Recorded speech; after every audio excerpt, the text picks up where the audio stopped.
दिल्ली से आया सीधा चंडीगढ़ एयरपोर्ट, वहाँ से सीधा आपके धरने पे आया। एयरपोर्ट से आ रहा था तो दो कदम पे होर्डिंग लगे हुए थे चन्नी साहब के, उसमें लिखा हुआ था कि हमने 36,000 कच्चे कर्मचारी पक्के कर दिए। तो उसमें आप में से भी कई सारे पक्के हुए होंगे, कोई पक्का नहीं किया, तो वो झूठ बोल रहे हैं। क्योंकि मेरे पास अभी थोड़े दिन पहले पंजाब के सफाई कर्मचारी भी आए थे, 36 बंदे भी नहीं हुए। वो सफाई कर्मचारी कह रहे थे कि हमारे को पक्का नहीं कर रहे। तो मैंने कहा जी चन्नी साहब कह रहे 36,000 कर्मचारी पक्के कर दिए, बोले जी हमारा एक भी नहीं करा। तो मैं सोच रहा था कि इतने बड़े बड़े होर्डिंग लगा रखे हैं कि 36,000 कर्मचारी पक्के कर दिए, उसमें ना तो कोई टीचर हुआ ना कोई सफाई कर्मचारी हुआ, तो वो 36,000 सफाई कर्मचारी कौन से पक्के किए? मेरे तो झूठ बोल रहे हैं इसका। दोस्तों मैं अभी यहाँ पे बैठ के आपके नेताओं की सारी बातें सुन रहा था। उन्होंने बताया कि इसी धरने पे लगभग सारे नेता आ चुके हैं, कैप्टन साहब भी आए, मनप्रीत बादल भी आपके किसी धरने पे पहुंचे, सारे पार्टियों के सारे नेता आ चुके हैं। मेरे ख्याल से आप लोग भी भाषण सुन सुन के पक गए होंगे।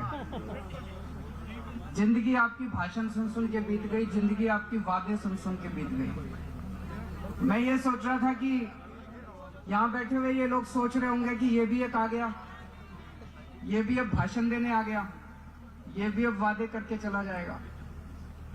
तो मैं ये पहली चीज तो ये कहना चाहता हूं कि दिल्ली के अंदर आप सब लोगों के दोस्त यार रिश्तेदार रहते होंगे।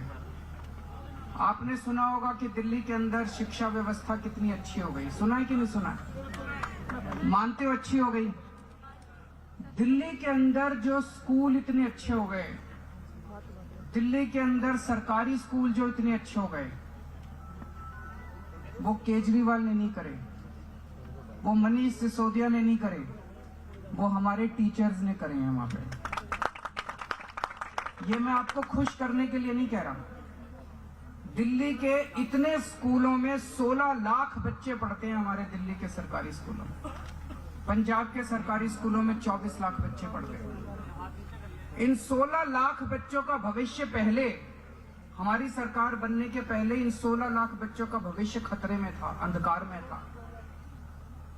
स्कूलों में कोई पढ़ाई नहीं होती थी, सरकारी स्कूलों का माहौल खराब था। हमारी सरकार आने के बाद क्या हुआ? हमने कोई टीचर नहीं निकाला, वही टीचर काम कर रहे हैं जो पहले काम कर रहे थे। हमने बस माहौल बदल दिया। अब टीचरों को लगने लगा कि ये हमारी सरकार आ गई है, ये हमारे साथ खड़ी है। उन्हीं टीचर्स ने, जो टीचर पहले काम कर रहे थे, उन टीचरों ने कमाल करके दिखा दिया, पूरे दिल्ली की शिक्षा व्यवस्था बदल दी। टीचरों के जितने मसले थे वो सारे मसले मैंने ठीक करे और टीचरों ने मेरे बच्चों की पढ़ाई ठीक कर दी। मैं आज केवल ये कहने आया हूं कि मैं भी आपको वादा करके जा रहा हूं कि हमारी सरकार आएगी तो आपको पक्का करेंगे। लेकिन मैं इस बात पे आपको भरोसा दिला रहा हूं कि दिल्ली में करके आया हूं टीचरों के मसले हल, इसलिए पंजाब के अंदर भी मसले हल करेंगे। मेरे पास अभी पंजाब के, मैं पिछली बार जब आया था लुधियाना में था, कई सारे टीचर्स मेरे से मिलने के लिए आए। उन्होंने बताया जी कई सारे स्कूल ऐसे हैं जिसमें एक भी टीचर नहीं है, 7वीं क्लास तक के स्कूल है। कई सारे स्कूल ऐसे हैं जिसमें एक टीचर है 7वीं क्लास तक का स्कूल है। पढ़ाई के नाम पे कुछ भी नहीं है, उस पे